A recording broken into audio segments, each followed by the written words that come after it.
안녕하세요. 옐로캣 드라마톡입니다. 오늘은 여러분이 정말 궁금해하실 만한 드라마 TVN의 새 기대작 폭군의 셰프 얘기를 좀 해볼까 합니다. 네, 안녕하세요. 이게 웹소설 원작이라고 들었는데요. 뭐 타임슬립의 로맨스, 판타지, 거기다 요리까지 정말 요소가 많더라고요. 맞아요. 설정부터가 아주 그냥 흥미롭죠. 현대 프랑스 요리 셰프가 조선시대, 그것도 폭군 앞에 딱 떨어진다. 이건 뭐, 네, 단순 로맨스가 아니라는 거죠. 그렇죠. 판타지 서바이벌, 이 키워드가 딱 맞는 것 같아요. 생존해야 하니까. 맞습니다. 줄거리를 살짝 보면 프랑스 최고 요리대회 우승자인 연지영 셰프, 임윤아 씨가 맡았죠. 이분이 갑자기 조선시대로 타임슬립을 해요. 네. 근데 하필 만난 사람이 최악의 폭군인데 또 최고의 미식가인 왕 이현, 이채민 배우가 연기하고요. 이 둘 사이에서 벌어지는 뭐랄까 500년을 뛰어넘는 생존 로맨스. 이렇게 정리할 수 있겠네요. 아, 그리고 그 별그대랑 뿌리 깊은 나무 하셨던 장태유 감독님 신작이라는 것도 기대 포인트죠. 맞아요. 원작 제목이 연산군의 셰프로 살아남기였다는 것도 좀 힌트가 될 것 같고요. 네. 여기서 이제 서바이벌이라는 게 진짜 중요해요.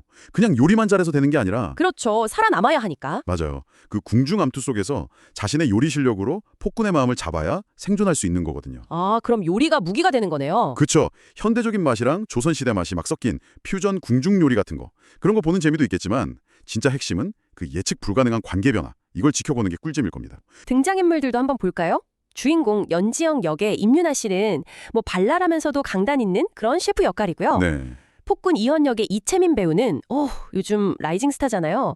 절대 미각의 좀 냉혹한 면모 그런 걸 보여줄 것 같고 기대가 됩니다. 여기에 또 야망 넘치는 후공 강목주 역의 강한다 배우 그리고 왕위를 노리는 왕족이죠. 재선대군 역의 최규하 배우 조현진도 아주 탄탄해요. 네. 현대적인 사고방식을 가진 셰프랑 절대 권력의 조선시대 왕, 이 둘이 만났을 때 부딪히는 지점들이 그게 중심이 될 것 같아요. 당연히 그렇겠죠. 그리고 강한나 씨가 맡은 강목주는 로맨스의 긴장감을 확 불어넣을 것 같고 최규하 씨의 재선대군은 또 정치적인 대립구도를 만들면서 그게 깊이를 더해줄 것 같고요. 정말 연기 구멍이 없을 것 같은데요. 그러니까요. 완성도가 기대됩니다. 근데 이 드라마 속 왕, 이현은 다상의 인물이잖아요. 그런데 원작 모티브가 연산군이다 보니까 미식가 폭군 설정에 딱 눈에 띄거든요. 네. 그래서 궁금해지죠. 진짜로 실제 역사 속 연산군도 미식가였을까? 연산군 일기를 보면 음식 관련 기록이 생각보다 꽤 있어요. 단순하게 맛있는 걸 좋아했다 이 정도가 아니라 좀 집착 같은 게 보여요. 집착이요. 예를 들면 그 지방에서 사슴꼬리, 농미라고 하죠. 꼬리가 제대로 안 붙어 있으면 관련자를 국문하라고 명했다는 기록이 있어요. 연산 10년에요. 와, 꼬리 때문에 국문을요? 네.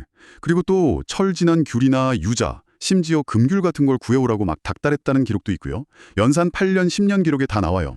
수정포도, 아마 청포도 같은데 그것도 즐겨 먹었다고 하고요. 음식에 대한 기호가 남달랐고 그걸 요구하는 방식이 좀 권력적이었던 것 같아요. 그렇군요. 단순히 입맛이 까다로운 걸 넘어서 음식을 통해서 뭔가 자신의 권력을 과시하고 싶었던 걸까요? 네, 충분히 그렇게 해석할 수 있죠. 드라마에서도 이런 점을 잘 살리지 않을까 싶어요. 연지영의 요리가 그의 그런 절대 권력에 어떤 영향을 미칠지 그게 또 흥미로운 포인트가 될 것 같습니다. 아, 정말 흥미진진한데요. 그리고 또 하나, 그 재선대군 있잖아요. 이 캐릭터의 모티브가 된 실제 인물, 제한대군 이야기도 좀 재밌어요. 제한대군요? 네, 원래 예종의 적장자였는데 할머니인 자성대비 때문에 왕에 못 올랐거든요. 근데 기록에는 좀 어리석었다 이런 일화들이 많아요. 아, 근데 일각에서는 이게 왕위에서 밀려난 뒤에 살아남으려고 일부러 좀 바보처럼 행동한 거 아니냐 이런 해석도 있거든요. 오, 그것도 흥미로운데요?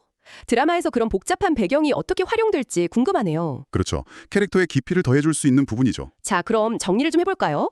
폭군의 셰프는 현대 셰프가 조선시대에서 살아남는다는 그런 신선한 설정에다가 네. 실제 역사 기록에서 영감을 얻은 미식가 폭군 캐릭터 그리고 예측 불가능한 궁중 암투 또 눈이 즐거운 퓨전 요리까지 정말 볼거리가 많은 드라마가 될 것 같습니다. 맞아요. 다채로운 재미가 기대되죠. 2025년 하반기에 TVN이랑 티빙에서 공개된다고 하니까요. 여러분도 기대 많이 하셔도 좋을 것 같습니다. 네. 마지막으로 여러분께 질문 하나 던져보고 싶어요.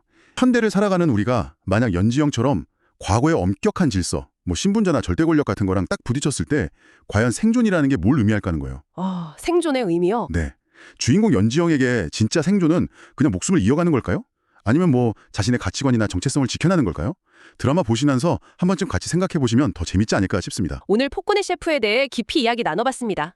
다음에 또 흥미로운 이야기로 찾아뵙겠습니다. 구독과 좋아요로 저희에게 힘을 실어주시면 감사하겠습니다. 지금까지 옐로우캣 드라마톡이었습니다.